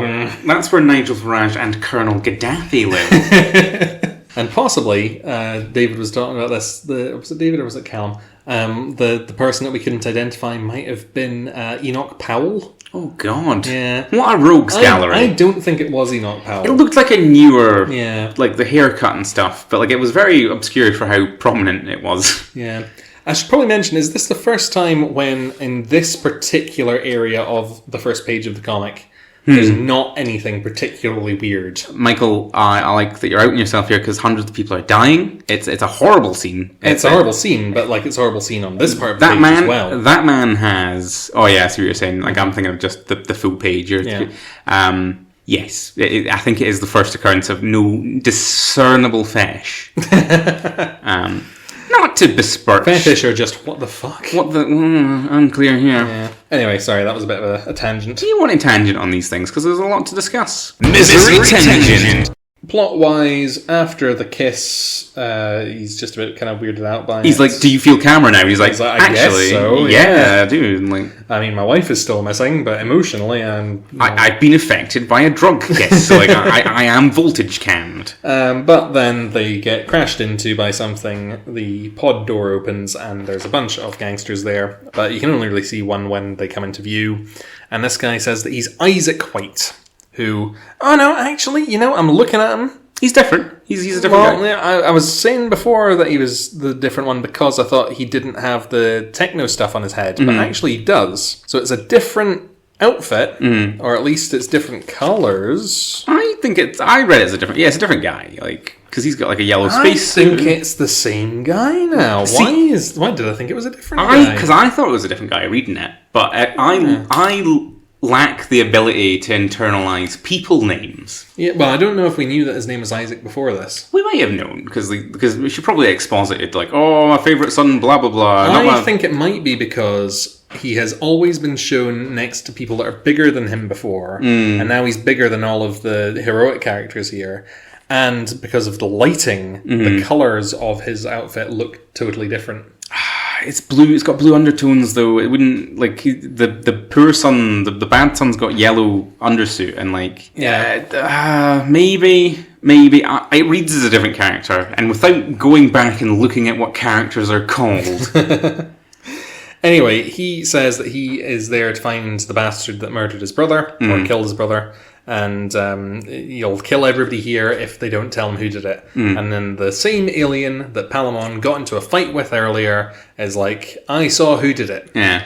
And this is, I am absolutely certain, a setup for, they think that he's going to tell them that it was Palamon, but he's going to be like, oh no, it was me. Because he's actually a good guy, and you'll be touched by I thought you were going to say, like, it was a setup to be like, it was Constance that did it. And like... Because they think his name is Constance, but not, and like then that'll be a misunderstanding, and then they'll get out of it that way. This will be our 20p bet then, because that sounds also plausible to me. I was going to say he'll say it was me that did it, and then it'll be a I am Spartacus thing. I fucking love I am Spartacus. Everybody moments. will say I did it, and then I guess the gangster will just kill everybody anyway because he's already threatening to. Right. So I was reading this guy as a different guy. And I was reading his like captions in like a Johnny Dyer, like sort of because he's like he looks like a kind of hard man kind of character. There's a bit where he's like, I'll take you to Earth, like I'll get you to Earth, I'll drive you there myself. And he doesn't say in my motor, but like that's the vibe I got from it. I like this. I liked Devil's Railroad, like not as much as like I've liked the whole thing. Right, it's weird, and I don't think it's fetishy. I'm just indulging you because you mentioned it, and like. I guess, people can... I think the fetish, content has gone down significantly since the second strip. Since the pregnant woman left the strip. Maybe since the third strip. This is the fifth one? This is the fifth one. I like it. It's neat. It's fun. Yeah. I like space stuff. I think the gangsters aren't very compelling, but see if this character turns out to be like a bit of a lad. I don't think he will. I know you're saying that he might face turn. He might face turn, right? But I think this is a different character, first of all. I don't think this is the bad son. I thought it was a different son, but I think it's the same one. He's all coded like hench and stuff in this. He'll kill everybody. Like the other guy's a kind of weedy guy. Like he wouldn't be here just alone, like as like silhouette. Well, he's not alone because there's silhouettes behind him. I get. Like he's too wide. He doesn't look. Maybe it's just an art thing. I think it's an art thing. Yeah. That's another 20p bet then, because I think this is a different guy. I think this is a mid son, not as good as the first son, but much better than the second son. And I think I'm hoping for like a face turn or like I don't know. I read him in Danny Dyer's voice and I can't dislike him. Okay, it's good. I could happily read more. I could take or leave it. I know that's very much your thing. Presumably, there's not that much more. I feel a bit bad because I want the news stories to do well, but it's just not clicking for me. I think this is to take us up to Christmas, right? Remember, Tharg was talking about that a while back. So maybe I'm not saying jettison it now, get it out of my face immediately. Hit it with a photon torpedo, immediately. But it's just like when it ends, I'm not going to be that bothered. Which I'm very sorry to the creative team for saying. But that is a shame. Shall we move on to the next comic? Let's move on. Just a wee side note. They're droids, they need their lube. I don't think it's fetishy. I'm just indulging you. Enough people probably died that it's fine. So, the next comic is Fall of Dead World Retribution Part 4. And similarly to the running thing where in Devil's Railroad, I keep saying like, running thing, have they got some mad reason why the cliffhanger last time didn't actually happen or whatever. This time, we cut to yet another totally new set of characters in Dead World. We should call out the creators before we... yes. Dead World Retribution Part 4, script Keck W, art Dave Kendall, and letters by Simon Boland. I agree with you wholeheartedly. I laughed. I had to put the comic down. I had to put this comic down because like we've been complaining about how like there's too many characters. Yep. And like so far each issue, every strip, single one. There is high art to be had here, right? High fucking art if they never stop cutting. See if every strip until this run ends is another set of characters. If what's he called, Fairfax, never actually starts doing the thing that they spent that whole first issue deciding to do. I would say that this might be the key factor in why this is not a well liked comic by Prog Slog, a very like strip, because there's so many lines of people waiting to do things. And we don't know any of them and have any attachment to them. This guy, the protagonist of this comic... Is Judge Death? Is Judge Death? Question mark? Maybe he's not. And he's fighting... someone? He's fighting two heads stapled together. That are presumably people. And like... I like that, like, this individual strip, right? Yeah. I liked this because it was kind of a non sequitur every page. Yeah, I don't think it was intended as such. It very much was a bit. Yeah, it was a non sequitur, and it's just like roll with these concepts. Yeah. Like I am Judge Death, but I'm currently in the dead body of my dad, who is a dentist, who looks like Judge Death as well. Like, is that? I think that's something to do with Jess. I think he had the smile before he was Judge Death, so like I think that's what they're going for, the dentist thing. I'll see if I can parse it, because we've got Sidney Diath or his son or dad. So this lying from the cover. It's the same outline of things. There's the chessboard. There's the book. He's lying there, and then like there's a flashback to how he tried to like ascend to a higher veil, but he was rebuffed, and the flashback bit there is the Judge Death design, but like also maybe it's just a Dead World Judge design. I think we can say it's Judge Death. Yeah. And he's being menaced by a plague bearer from 40k. I'll take your word for it. He's got like a big distended tongue. So he went to the higher plane of death and was rejected. So presumably, Craig, there was a story where Judge Death almost became Judge Death, but then was told, no, you can't be Judge Death yet. We can't finish Fall of Dead World yet. There's a lot more to do before that. We've not cut away yet. Like there's more cutting we can do. Then it shows that there's a knife fight happening in another part of the room. With like another character, with two other characters that I don't know. I don't know if that character is ever named. Well, I think they are, right? Right, because, okay, we're still on the first fucking page. Yeah. So Judge Death, right? He names himself as like Judge Death or whatever, and like the man who would be king, and like very flowery dialogue about himself, the Black King or whatever. He's named, right? He's got concepts. Presumably, this whole thing, right? The whole of Fall of Dead World, is about him ascending to Judge Deathness. That's what I always thought. Yeah, but presumably, like we're getting a glimpse into like he tried and was rebuffed. Yeah, because they're like, no, we can keep stringing this along. So now he's back. Presumably he had to kill his dad. Like that's probably part of like the because it's a very like ritual, dark powersy 40k kind of thing, like the Chaos Gods. Well, this is presumably the corpse of his dad. Yes, there's no visible wounds. He's just a zombie. So presumably something happened there, and now Judge Death, his soul, is in his dad's corpse. Yeah, and that's like an ironic thing. Yeah. But and like that's the thing that Judge Death does. Like you can't kill him. He'll respawn. Like you'll go as a wee ghosty guy and he'll possess a guy and become another Judge Death. So like that isn't the weirdest thing. It's just that's like panel 1. It's your entry into like this new strip, basically, because totally new concept. Like, Yeah. if you're coming to this basically sight unseen as we are, like, none of these concepts relate back to anything that's been in the previous 3 strips that they've had to build up to this point. I think this is like new readers' nightmare. See, when people are like, "Oh, I can't get into comics because I read them and I don't know where to start and I don't know what's happening," and like, I think that's this is the kind of comic they've read. Yeah. Because like when I hear people say that, I'm like, you just fucking read the comic and it's like it's a Spider-Man thing. You can pick it up. You can pick it up. You can read as you go. You can't pick this. No. Like we've been reading this. This is part 4 or 5.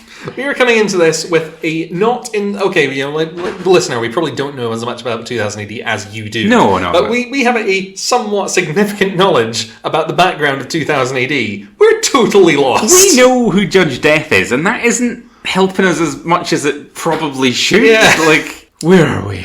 There's a knife fight happening. There's a knife fight happening between a woman with 2 kukris and a headless body.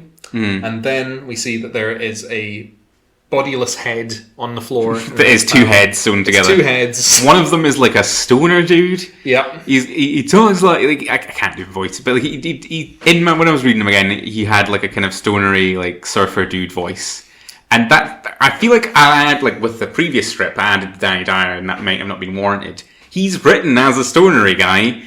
Like, there's a bit where he says, "What's so funny, dude? What's so funny, dude?" And like at one point he's like, "Juice me with the dead fluids," and like, yeah.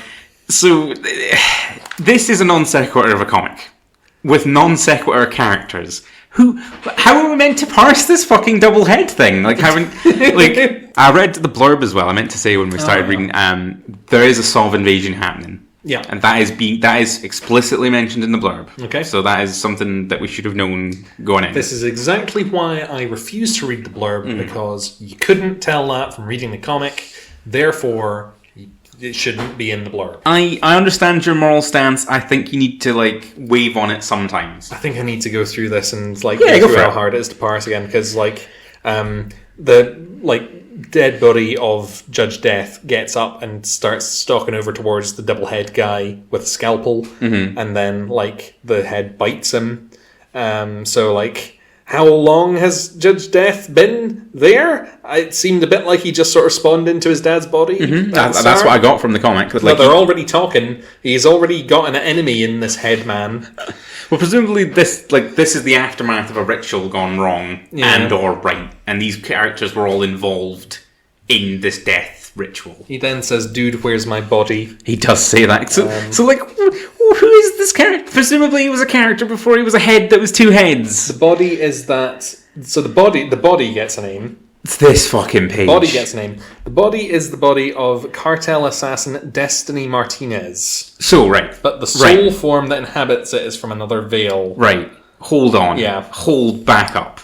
I thought that this assassin-looking woman is the cartel assassin. So did I when I read it. You tell me that's not the case, because like there's a page, right? Yeah. Where because like there's panels. I'm going mad. I'm falling to dead world. There's an assassin figure fighting a headless body. Yep. And like Judge She's Dead, got knives. Surely she's an assassin. And she's in like a cat suit, but it's kind of like a skull suit, like a Metal Gear kind of thing. There's a page, and he's saying like, "Oh, there's someone in the assassin's body," right? That's what he's saying. And there's a panel where it looks like there's like a goat man. Well, also with 2 kukris. Yeah, so like, I am taking that this this demon thing is inside this assassin. Well, like so again, it's it's so fucking hard to read, because like we've got this knife fight, and then it's saying the body is that of the cartel assassin, blah blah blah. So like the body, like, because the soul form that inhabits it is Eunomia, the 3rd sister. Yeah, I think I remember from previous things that there were like dark sisters and they were like demon people. Oh, are they? But I need to remember that. If your only exposure to this is that she's the 3rd sister, that tells you nothing. And this is like presumably the same like fight, but now the person with 2 kukris is like a horse demon. So like this panel where you see the horse demon, I assume this is Judge Death looking at the fight. and he can see with The soul form. The soul form. He can see that inside the assassin woman in the catsuit, there is this goat woman, horse woman thing, demon that's possessing her, fighting this headless body who might have like a parasite, the Maxim thing grown out of it. I don't know if that's in the other panels, but I think it's also hard to tell if if the body has changed between panels, because as you say, there's a parasite thing growing out of his head. Yeah. And in previous panels, but there isn't. Maybe like the parasite isn't visibly grown out of the head in the real world, but Death can see it. Maybe he can see the dead parasite, and I don't think it makes any sense for the actual body to be this Destiny Martinez. Is that a typo? I think that the assassin is Destiny Martinez. Right, Keck W. Yeah. You're active on Twitter. Right in. We're not here to hate. We're not haters. We love you. Love your work. Michael might be a hater. I'm assuming that this assassin is Martinez. She's just possessed by the third sister. That's what I got from it when I read it. It's only in doing this where I'm trying to make any sense of it that I've made it make less sense for myself. I think, that like we're trying to parse it and it's getting worse. I think this is like non sequitur 4, because I'll tell you what it is. They're saying in a vacuum, the body is that of cartel assassin Destiny Martinez, but the soul form that handles it is from another veil. It's in the third sister. Yeah. That's fine. Yes. The problem is they're referring to it as the body. The body, on the panel after, the head guy has said, "Dude, where's my body?" Yeah. Referring to the headless body that is fighting Destiny Martinez. Michael, we cannot be sure that this double head... Oh my god. We cannot be sure that the double head thing is related to that body. Keck W, please be listening. Are you trying to make this as confusing to me as you can? Because that must surely be an intentionally confusing setup. Michael, I'm going to reveal to you now that I like this. I'm having fun. There's like a mad thing on every panel. See if because this is like the height of like what Dreadworld has been in sort of terms of like unparsability and just like what the fuck is happening. Mm-hmm. If this was every issue, I might be enjoying that more. Because this is high grade, what the flying fuck? Because the problem is it keeps cutting to new characters and we don't care about them. Yeah. But if it kept cutting to new characters that we didn't care about, that were double-headed guys on the floor and demon, this is more abstractly mad. I want to argue. I could agree with you, or I could argue with you. I don't know if it's necessarily flat good, but I enjoy it. I think this is bad actually, because. Well, who knows what the fuck's going on here. Yeah. But I also want to agree with you because this at least seems I don't know what's going on, but it seems like it's important. Yeah. Because or it's the aftermath of an important thing. We're not following some judges fighting some Soviet judges and maybe a zombie or two. Yeah. This is presumably Judge Death in the story about how he becomes Judge Death and some named demon thing that's possessing somebody. It's a demon that's fighting against undead things. Yeah. Is it a good demon? He doesn't look like a good demon, but I'm so I don't know what's going on, but it does seem like it's something's going on for once. You always want something to be happening in Dead Yeah. World. And this is stuff this is an action scene. There's mad shite on most panels. It might not be good. But I've enjoyed this more than the Dead Worlds we've had recently. There's actually something that I'd forgotten about until I'm just reviewing things that I want to call out as something that I particularly enjoy. Don't think it's actually necessarily good, but it reminds me of the thing that I like. Because the two-head guy is saying that because the demon girl Destiny Martinez slashes open the body's intestines, and the two-head guy is like, "Oh, nice try, but I can control every part of my body." Because I'm a zombie, and I do mean every part of my body, and then the intestines come out and grab at her. And I like that because it's like Dio Brando in JoJo's Bizarre Adventure Part 1, where he explains all of his bullshit powers that he can do by just being like, "I'm a vampire, so I've got total control of my body." It was so natural for you, because you're like, "I'm a vampire." I expected you to say blah. Nah. I'm a vampire. Blah. Dio Brando didn't say blah. He didn't say blah. But he did shoot his blood out of his eyeballs at extremely high pressures. None of this is blood out of your eyeballs tier stuff. I think that grabbing somebody with your exposed intestines is kind of It's not the same style. It may be the same degree of madness, but it's not presented in the same what the fly. It's just oh yeah, zombie stuff. Oh yeah, and then there's 2 more pages of There, zombie there stuff. are 2 more pages, yeah. I don't know if anything more really happens on one of those 2 pages. Well, Death teams up with this assassin Yeah. who's presumably sent to kill Death. They talk about the Necronet. They're connected to the Necronet. I like the Necronet. That's a very that feels like a very 2CAD concept to me. At one point, I think Destiny Martinez cuts off the body's hand, which allows the disembodied hand, is it Cousin It that's the Cousin hand? It, yeah. To pick up a syringe of dead fluids and inject them into the eye of the guy that is just 2 heads. And that's how they start talking about the Necronet, because he's so well connected via the dead fluids. And then I think it sort of looks like Judge Death has got him, but he says there's only room for 1 Judge Goth boss in this town. And then the final panel cuts to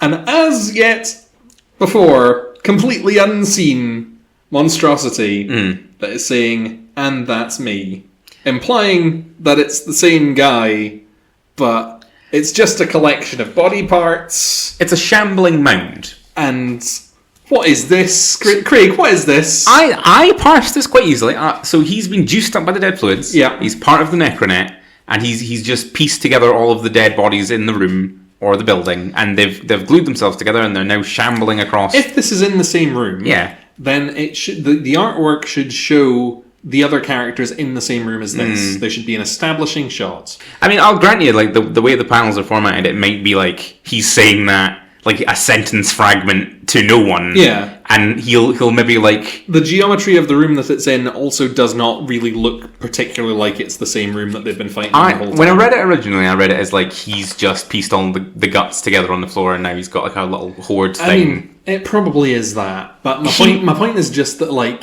this literally could be anything anywhere. It could literally, because of the way the panels are formatted, it literally could be cut into anywhere. Yeah. And the comic likes to cut to places. It's also a monstrosity made out of a group of people, so it didn't cut to another group of people who we've not been following. Exactly. Yeah. I'll laugh. Comic after this. I'll laugh. Yeah. This is a good comic.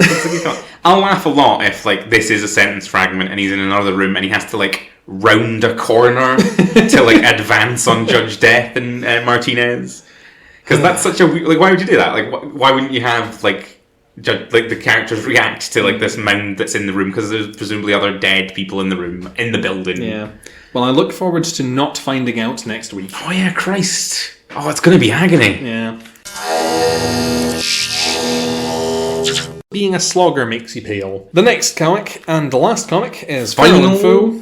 Final comic. Final comic, but not the final of Feral and Foe. No, not the final. It's just the final of the Prog. It's just part 5 of Bad Godesberg. You just like saying Bad Godesberg now, don't you? I can now. You can, yeah. The script is by Nan Abnett, the art is by Richard Ellison, and the letters are by Jim Campbell.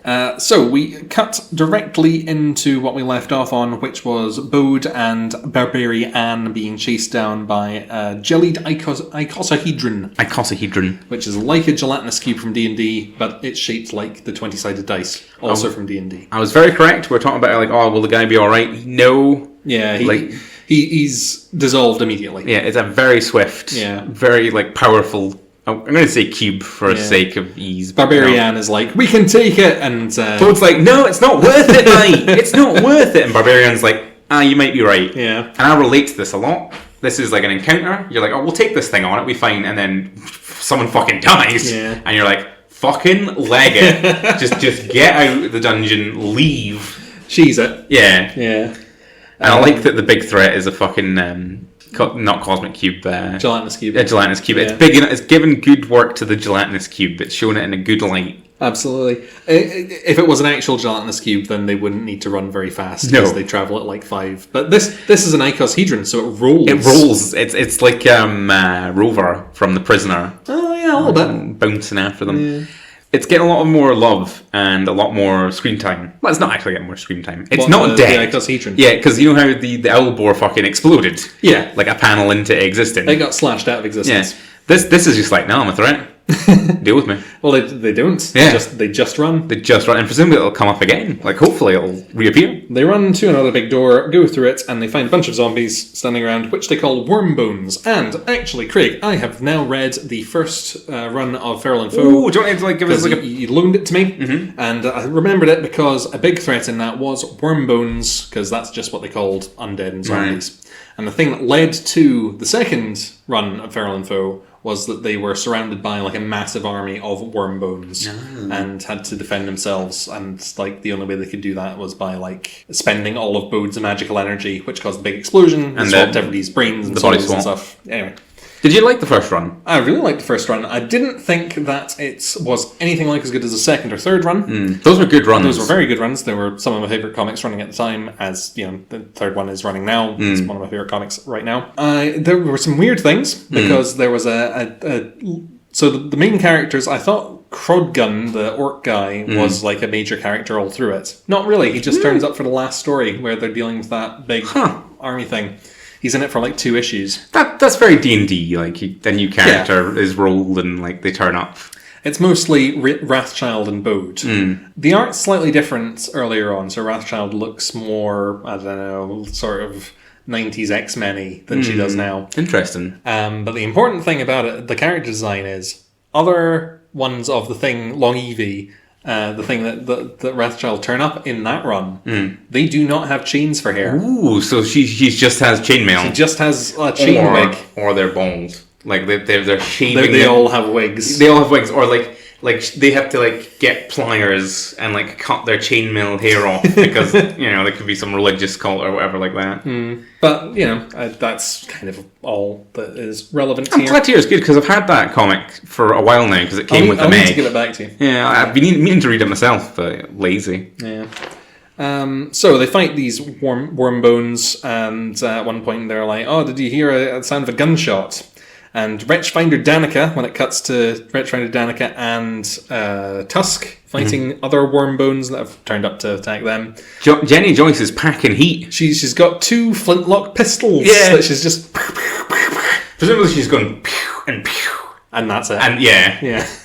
Usually in that case, when you have flintlocks, you have like multiples like strapped to you. So you can just do 1, 2, and then like keep pulling them off your bandolier. I was pretty sure she had a sword before, but she's got guns this time. Well, slashing damage against undead, Michael. It's the one you want to do for zombies. Oh Christ, I can never get it right. Yeah. Like I'm aware that there's types of damage, and I'm aware that some undead take one and the other. So Bode and Barbarian come back in the nick of time to save Tusk from being mauled by a zombie. She blows that zombie's head clean off. He's just some eyeballs and splatter.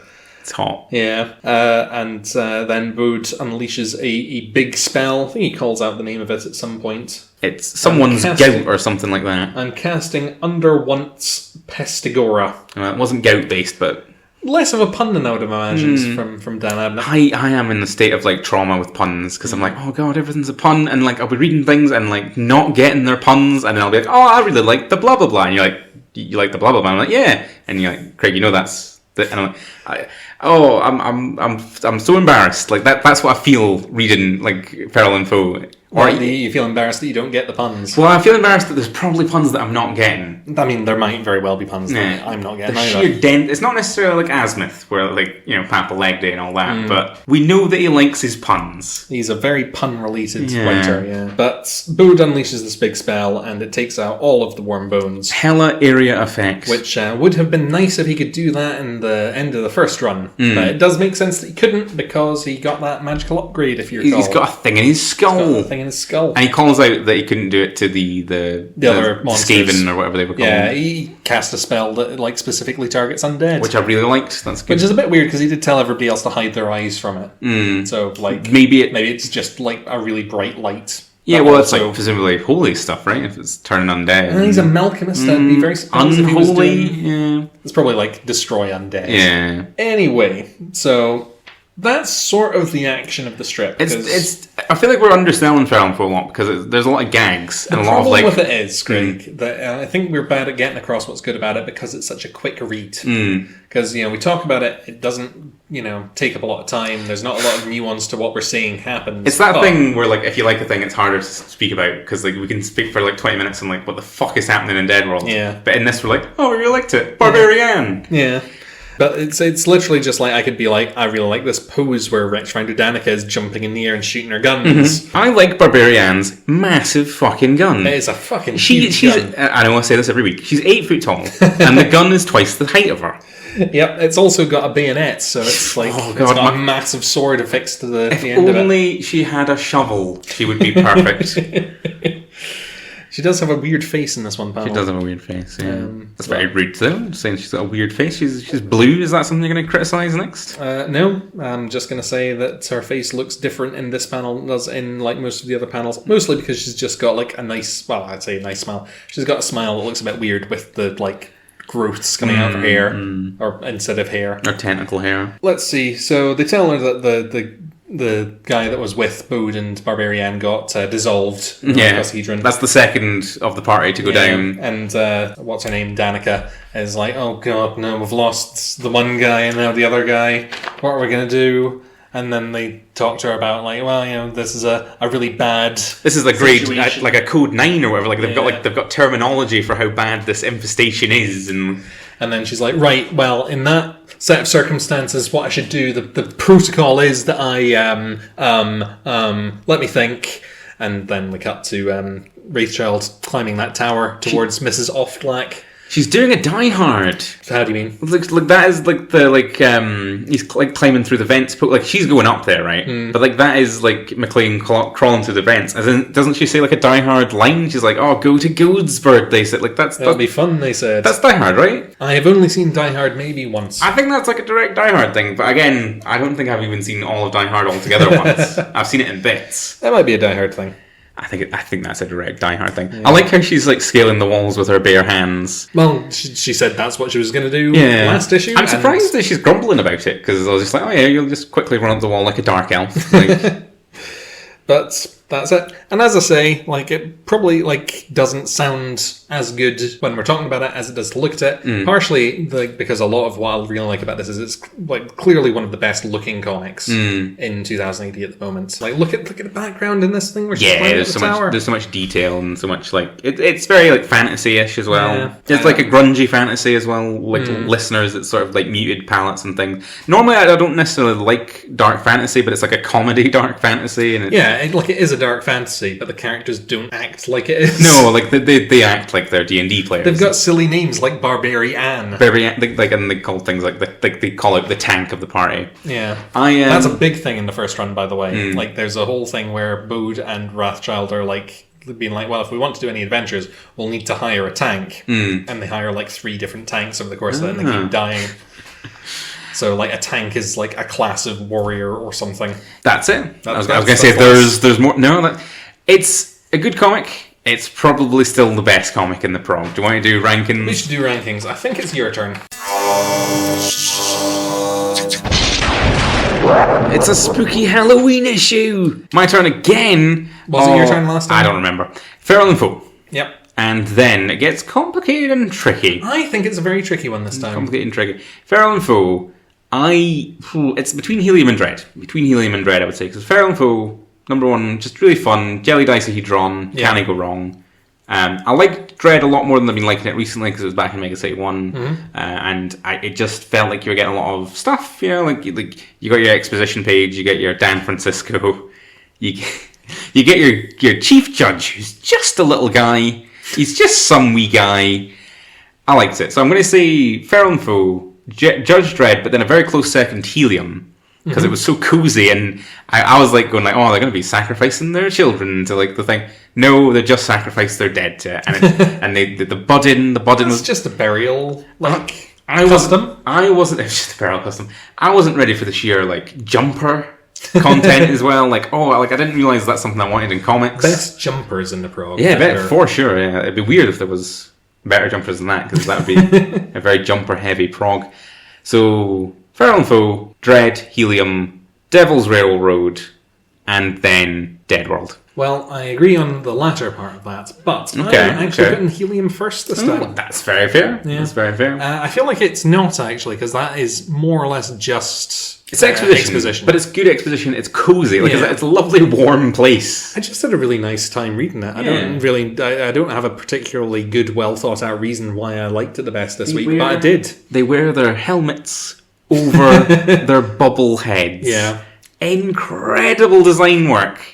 Second, I'm going to put Feral and Foe, which means it's another week of me putting Dread third. Ooh. And I don't think it deserves it this week, but it's a weird thing where I started off liking Poison and you started off being like, I don't know, what's this I'm about? grumpy about this. And now I think it's rising up your rankings and falling down mine. But the reason why I'm putting Dread third is the same thing why I don't think that I should be putting Helium first, which is that it's kind of just a bit of exposition this time.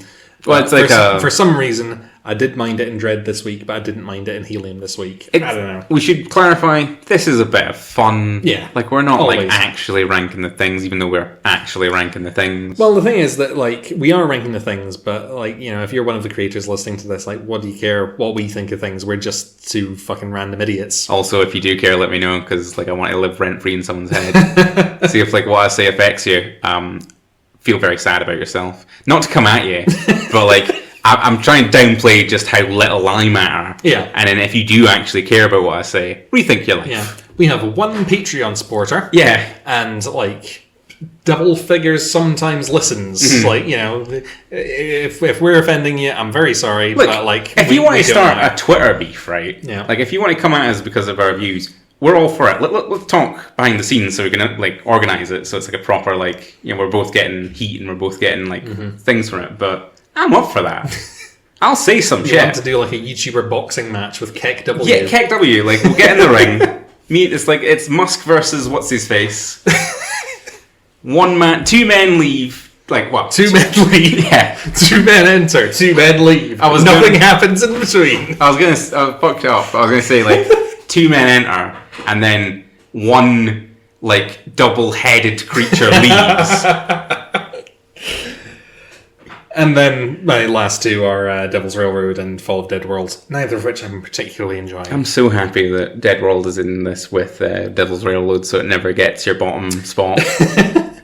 Devil's Railroad gets my bottom spot. Well, yeah. We should probably write down a ranking so we can compare a fucking spreadsheet at the end of the year and be like, yes, the mathematical perfect Prog was this. We do have a record now, so we can always go back and check. You can. I think that's it.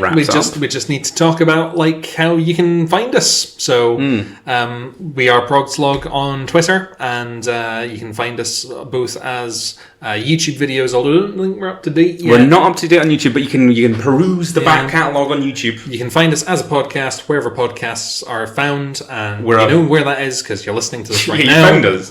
We're Boys from the Pod production. We are. We've also got another podcast called Boys from the Pod, which is us and one of our friends, David, just chatting about more or less random stuff.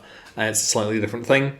Please check that out if you like this. And if you liked this, please tell somebody about it. Because we would like to have something of a larger audience, if possible. I have very, not Napoleonic views, but very, I've got big ambitions. Big ambitions. Let's just say I've got big ambitions. You've got things in the works. No. But, I'd like to have enough Twitter followers, enough Spotify followers, if that's what they're called there, to justify having plans in the works. The music was supplied by the Cultenhove School of Psychic Defence, and the ProgSlog logo was designed by Jess Kate Fine Art, who you can find on Instagram. Yes. Thanks to anybody that I've forgotten to thank, and thank you, listeners. Happy Halloween. Happy Halloween. It's a week or two later, but happy Halloween. Bye. Bye.